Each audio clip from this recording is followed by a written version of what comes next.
Hello everyone, this is Vortex259. Welcome back to Let's Play Final Fantasy IV Advance. In our last episode, the King of Baron sent soldiers to Kaipo to eliminate Rydia, the last surviving summoner. Cecil was able to protect Rydia. He easily defeated all of the soldiers, and he and Rydia are now pretty good friends. Well, after exploring Kaipo a bit, a villager told Cecil about a young maiden that had collapsed near the village entrance.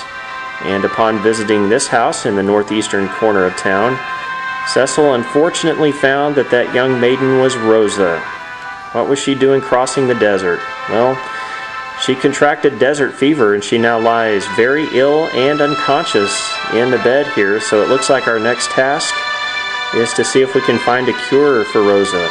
Is that even possible? Well, let's start off by talking to this old man. He says to cure desert fever, you need a rare jewel called the Sand Ruby, found only in a cave where an antlion dwells. Oh, okay. So we need a Sand Ruby, and we actually heard about the Antlion Cave from a man in the pub. He told us that the Antlion Cave lies to the east of Damcyan Castle, but only the royals are allowed inside. So perhaps if we go to Damcyan, we can plead with the royals to let us inside the cave to save Rosa's life. And if we consult the books, we find that the cure for desert fever is indeed the Sand Ruby. So hang in there, Rosa. We're on a quest to save your life. We're going to go try to find us a Sand Ruby. Well, let's go start talking to more of the villagers of Kaipo, see if we can find out exactly where Damcyan is located. This guy says the castle up north is Damcyan Castle, which rules over this entire desert. Okay, so it looks like Damcyan Castle lies to the north of Kaipo. I hear the Prince of Damcyan has a delicate beauty, as well as an exquisite voice. Sounds like a real masculine guy. Well, maybe if we can talk to the Prince, maybe he'll let us inside the Antlion Cave. So we'll keep that in the back of our minds. See, I don't think I talked to this lady last time, did I? She says if you're going to travel with that little girl, I recommend moving her to the back row. Yeah, we've already taken care of that. Not very wise to leave a level 1 little girl in the front row. Well, it looks like we have another dancer up here. She says, I want to go to Damcyan to become a dancer, but the Water Cavern is filled with monsters. So we need to go through the Water Cavern in order to get to Damcyan, huh? I've been practicing, though. Check out these moves. Oh, wow. Hey, she even incorporates water into her act. I'll bet she was once a blitzball player. Not bad. You're even better than the dancer we met in Baron. Well, let's go over here to the western side of town. Got another fast-moving little kid. Let's see if I can catch him. Haha, got you cornered. The Water Cavern is to the northeast, but it's dangerous. There have been sightings of 8 water serpents. Oh no. There's also a kooky old man in there blocking the way we're going to have to deal with.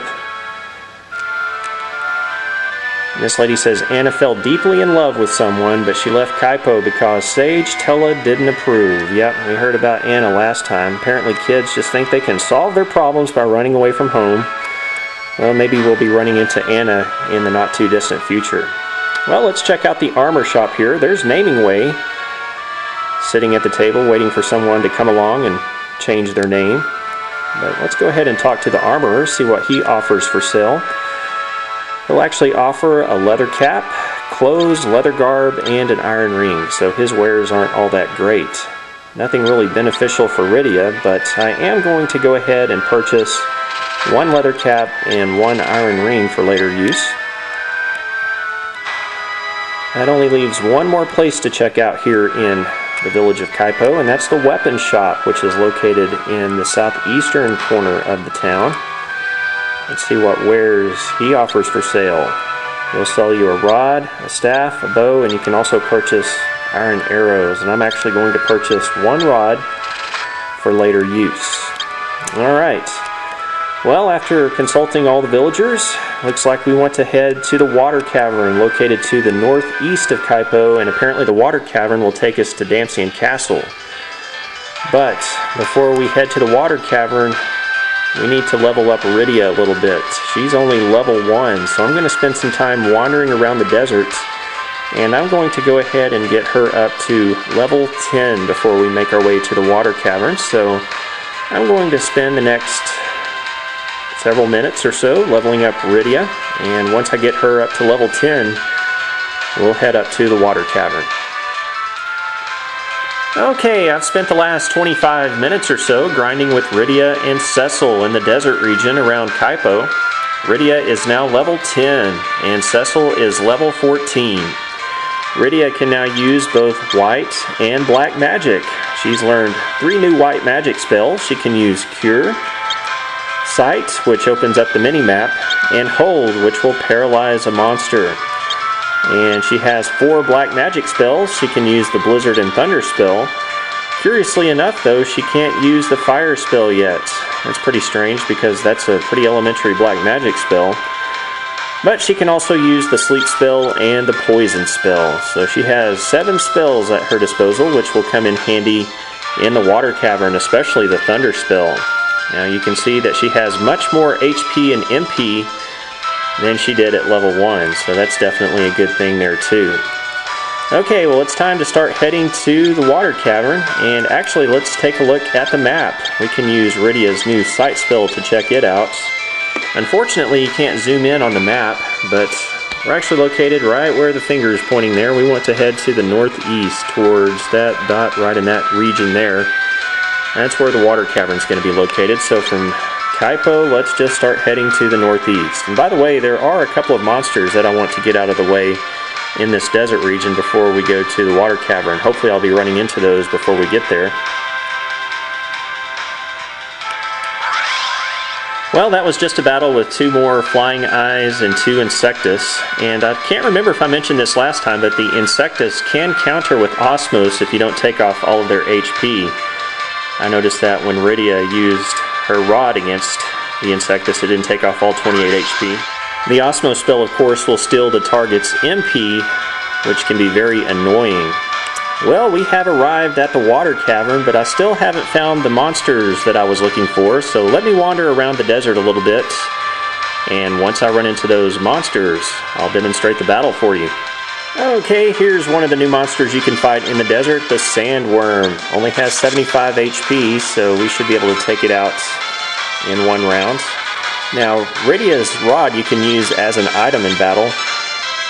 Actually works like arrows. Sort of magical arrows, and she did 24 points of damage, so that definitely takes out the Sandworm.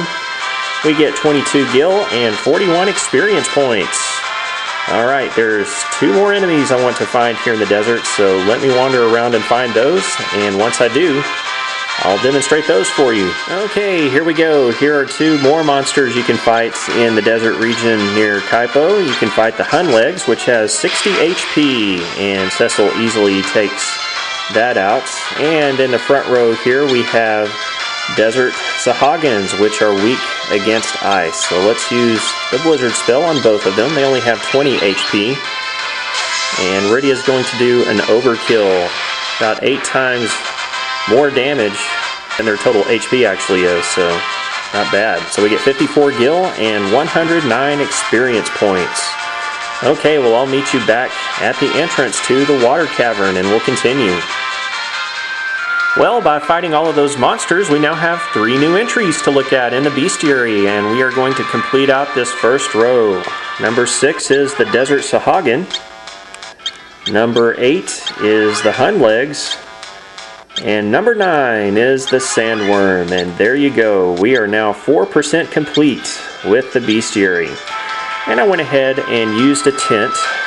Got everybody recovered, so we're all ready to check out the Water Cavern. So let's go inside, and we're going to start off on the south end of the waterway. There are a couple of treasures we can pick up by crossing this bridge. And as you can imagine, there are going to be some new monsters inside this cave. We'll be demonstrating some of those in our next episode. But for now, let's pick up these 2 treasures. This first treasure chest contains a potion. And treasure chest number 2 contains a Maiden's Kiss, which will cure the Toad status element. Alright, let's backtrack here. And start heading off to the west. Another bridge to cross here. Let's actually dip down to the south and we'll find another treasure chest down here. Inside here we'll find a tent. Always good to replenish those. Now let's head off to the north. Oh no, there's an old man blocking the way, just as we were promised in Kaipo. Well, we'll talk to this old kook in our next episode of Let's Play Final Fantasy IV Advance. Thank you very much for watching today's episode, everyone. This has been Vortex 259. Have yourself a great day. We'll see you again next time.